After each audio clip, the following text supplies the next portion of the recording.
Hey everyone, welcome back. Today we're diving into the world of PE teachers. Physical education teachers, yeah. Exactly, those folks who keep us moving and grooving. We're going to be looking at how they're perceived, the challenges they Some of the face. pressures they're under. Absolutely. And it all comes from a 2024 research article. Ooh, fresh research. Straight from the European Physical Education Review. It's called Actually, us with the title. The Role of Marginalization and Role Stressors in Physical Education Teachers Perceived Mattering. Catchy. I'm already hooked. It's by Daria Sakala and Ender Şenol Okay. from Muğla Sattı Osman University in Turkey. So breaking it down, it's about how PE teachers feel. Whether they feel Yeah. valued. Do they matter? Do they feel like they matter? And what kind of pressures are they dealing with? Interesting. And you mentioned this feeling of being sidelined, this marginalization. Yes, right. Is this just a Turkish thing or is this a global trend? It's definitely a global trend. International research shows that PE teachers often feel undervalued. Wow, like their subject isn't as important as others. Exactly. And this article, it really digs into some of the reasons behind that. Okay, I'm curious. I mean, think about it. How often have you heard of schools prioritizing math and science over PE? Cutting funding, maybe? Increasing class sizes for PE? Yeah, unfortunately that happens a lot. Sends a message for sure. It does, right? Makes PE seem less important, almost like an afterthought. Elegated, yeah. Yeah, relegated to a lower status, exactly. And then there are the unclear roles, like are they teachers or are they coaches? Oh, right, that gray area. Yeah, exactly. Plus, huge classes sometimes, not enough equipment. And not enough support, right. You got it. The article mentions a lack of support from administrators as another major factor. So you've got all these things making PE teachers feel undervalued and underappreciated. Exactly. So this study focused on Turkey. What's unique about the Turkish context? Well, this is the first study that looks at these dynamics specifically among Turkish PE teachers. Really? That's fascinating. Yeah, they surveyed 208 teachers from across the country with different experiences, different school environments, so it gives us a really good overview. Okay, that's a decent sample size. Yeah, and in addition to marginalization, the study delves into these things called role stressors. Ooh, role stressors. Now that sounds stressful. Break that down for me. Okay, so have you ever been in a job where you felt like you didn't know what you were supposed to be doing, like what your boss expected of you? Oh yeah, that uncertainty is the worst. It is, right. And that's one type of role stressor. It's called role ambiguity. Okay, so not knowing what's expected of you, that makes sense. Yeah, and it's a big deal for PE teachers. They have to wear so many different hats, teacher, coach, mentor, and often without clear guidelines or expectations. It's like playing a game without knowing the rules. And then there's the pressure Yeah. of those conflicting demands. Yes, like parents want one thing, administrators want another, and the teacher is stuck in the middle. That's rough, yeah. It is. It's another role stressor called role conflict. Role conflict, got it. It can lead to a lot of frustration for teachers. Makes sense. Trying to please everyone, it's impossible. Yeah, and on top of all of that, they're often dealing with just way too much to handle, too many students, too many responsibilities. Not enough time in the day. Right, that's role overload, another big stressor. Role overload, I can see how that would lead to burnout. Absolutely, and it's a major factor in how these teachers feel about their jobs. Okay, so we've got these role stressors, like this pressure cooker environment. Right. But this study also connects them to something called perceived mattering. What's that all about? Basically, it's that feeling of knowing you matter, that your work has value, that you make a difference. And that you're appreciated for your contributions. Exactly. And the research looked at two dimensions of this. Okay. They looked at how important the school community considers PE as a subject. So whether the school actually values physical education as a whole. Yeah, they call that PE mattering. PE mattering, I like it. And then the other dimension. That's teacher mattering, how important the teacher feels within the school.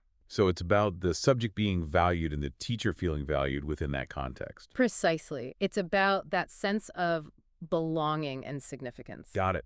So what did the researchers find? How are these role stressors connected to this idea of perceived mattering?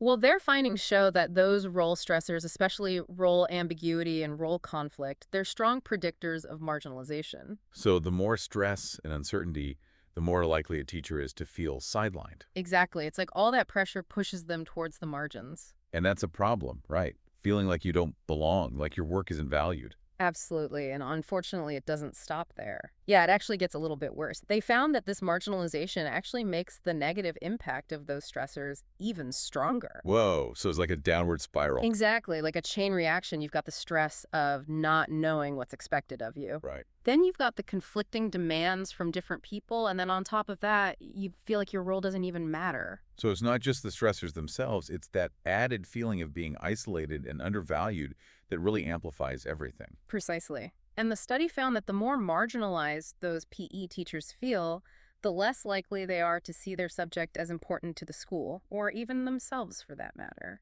It's like a vicious cycle. The stress leads to feeling pushed aside, which then leads to feeling even less valued. Exactly. And then we can't forget about isolation, which is another piece of this whole puzzle. Interestingly, the study found that isolation was more closely tied to how valuable a teacher felt personally, rather than how important they thought PE was as a subject.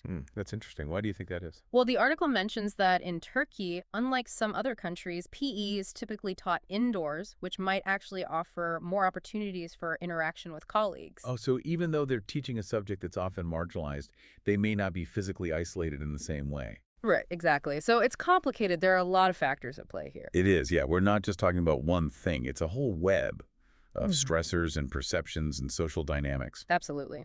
Now, before we get too lost in that web, let's zoom in on the Turkish context a bit more. You mentioned that this was the first study to explore these dynamics among Turkish educators.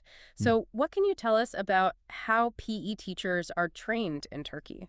Well, the article talks about these things called PEAT programs. That stands for Physical Education, Teacher Education. And it turns out these programs have three main stages. Okay, break that down for us. So first, you've got the pre-service education, which is essentially the four-year undergraduate degree that aspiring PE teachers need to get certified. Right, the foundational training. Exactly. These programs are designed by the Council of Higher Education in Turkey, so they follow a pretty standard curriculum. Makes sense. So, it's all about setting them up for a teaching career. Exactly. Then comes the candidate teacher education phase. Yeah. This kicks in after graduation when they're actually appointed to a teaching position. Okay, so they're in the classroom now. Yeah, it's based on their performance on this big exam called the Public Personnel Selection Examination. Oh, wow. So, it's like a probationary period where they're getting real world experience. Right, they go through this orientation process, they get mentored, and they have to put together this candidate teacher file. It's all about making sure they're ready to go. Interesting. And what about the third stage? That's the in-service education component. This refers to all the professional development opportunities that teachers can engage in throughout their careers. Okay, so ongoing learning. Exactly. Things Hmm. like workshops, conferences, further education mentoring programs, you name it. Got it. So staying up to date with the latest and greatest. Right. Now, the article also pointed out some interesting historical factors that have shaped PE. In Turkey, for example, after the 1960s, the country saw this huge increase in its school-age population, and there was this rapid urbanization happening at the same time. Wow, I bet that put a lot of pressure on the education system. You're telling me they had overcrowded classrooms and a major shortage of facilities and equipment, which, as you can imagine, made things incredibly difficult for PE teachers. Yeah, I can imagine it's hard to deliver good PE when you don't have the space or the resources. And I'm guessing those limited resources probably contributed to that feeling of marginalization we were talking about earlier. Oh, for sure. It's tough to feel valued when you're constantly being told that your subject isn't a priority. Right. It's like being asked to bake a cake, but only being given half a cup of flour and a broken whisk. Exactly. Now, on top of those resource constraints, there are also some cultural factors at play here. The article mentions that some parents and even some female students view PE as less important compared to other subjects. That's fascinating. Mhm. What do you think is driving that perception? Well, it's probably a mix of things. Cultural norms, maybe concerns about safety or modesty. It's complex and probably deserves more research, but what's clear is that those cultural attitudes, combined with the systemic challenges we've been discussing, create a really tough environment for PE teachers. It's like they're caught in a perfect storm. Yeah. Limited resources, societal perceptions that devalue their subject, and then a lack of clarity and support in their roles. Exactly. It's a recipe for frustration and burnout, which is why this study's findings are so important. They really highlight the need for change to address these issues head on. Yeah, we can't just expect PE teachers to keep pushing through these challenges without giving them the support they need. It's about recognizing the value of what they do and the vital role they play in promoting the well-being of students. Absolutely. And one key takeaway from this research is that tackling those role stressors is crucial to combating marginalization and helping PE teachers feel like they truly matter. Okay, so how do we actually put that into practice? What are some concrete steps that schools and administrators can take to make a real difference in the lives of these teachers? Well, for starters, schools need to provide clearer guidelines and expectations, reduce that role ambiguity we talked about. So it's about clearly defining their responsibilities, setting achievable goals, and providing regular feedback and support.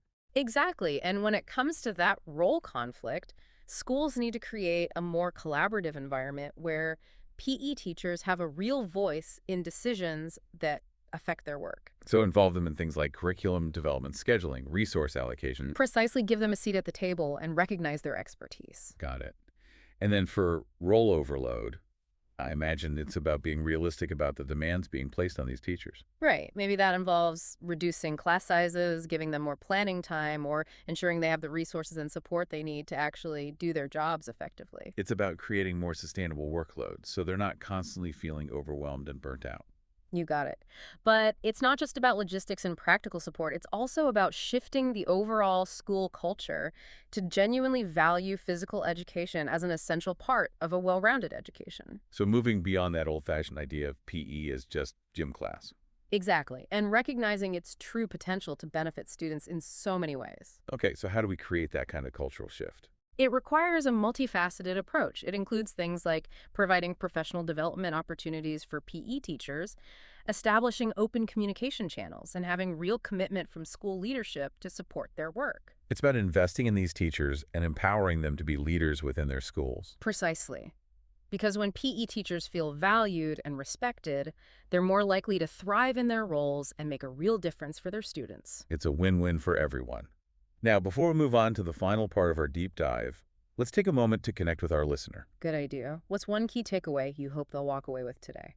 Well, after all this, I hope our listener realizes that these concepts, marginalization role, stress perceived mattering, they're not just academic jargon. They have real-world implications for all of us, regardless of our profession. So even if you're not a PE teacher, you can probably relate to those feelings of being undervalued or overwhelmed or unsure of your place. It's about recognizing those dynamics, advocating for ourselves and others, and creating a culture of respect and support wherever we are. Well said. That's definitely something to remember. All right, we're back for the final part of our deep dive. And, it's been a lot, but it's important stuff. Heavy but Yeah. necessary, right? Yeah. Like understanding these challenges is the first step toward solving them. Exactly. Knowledge is power, as they say, and the article doesn't just highlight the problems. Oh, good. I was hoping for some solutions. They actually offer some potential solutions too. I like it. All right, lay it on me. What do they suggest?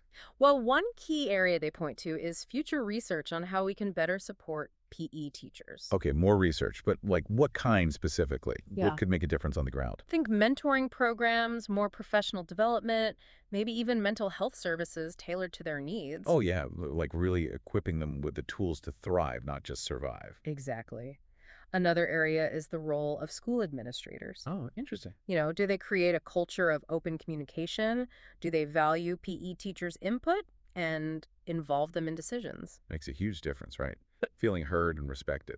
Absolutely. It all contributes to their sense of belonging. And mattering. Yeah, exactly. And finally, the article suggests exploring the role of rewards, not just saying, good job, Oh, I like where this is going. but like real incentives and recognition for their hard work. So going beyond just words, showing them they're valued. Precisely. Financial incentives, opportunities for leadership roles, showcasing their achievements to the whole school community. Now that sends a message. Right. It shows them that their contributions truly matter. And I bet that positive reinforcement, that trickles down to their students too. Yeah. Of course, yeah. It creates a better learning environment for everyone. Okay, before we wrap up this deep dive, let's bring it back to our listeners. That's good. What's the one thing you want them to take away from this conversation? Well, I hope they realize that these challenges, they're not unique to PE teachers. Oh, that's a good point. This feeling of being marginalized, stressed, like you don't matter, it can happen anywhere. Right. In any job, in any field, we've all probably felt that way at some point. Exactly, and just knowing that, it helps us recognize those dynamics in our own lives and workplaces. Maybe it even encourages us to speak up, you know, Yeah. to advocate for ourselves and for others. Yeah, create a more supportive environment wherever we are. It's about building that sense of belonging and purpose, no matter what our role is. Absolutely. Well, on that note, I think we've reached the end of our deep dive. We have. But the conversation doesn't end here, Yeah. right? I mean, what can our listeners do to combat marginalization and create that sense of mattering in their own lives and their own spheres of influence? It's a question worth thinking about. How Yeah. can we all contribute to a more inclusive and supportive world? A world where everyone feels valued and respected. Well said. Thank you so much for joining us on this thought-provoking journey. It's been a Yeah, pleasure. it has. Yeah. And remember, keep questioning, keep learning, and keep pushing for positive change. Until next time. See you then.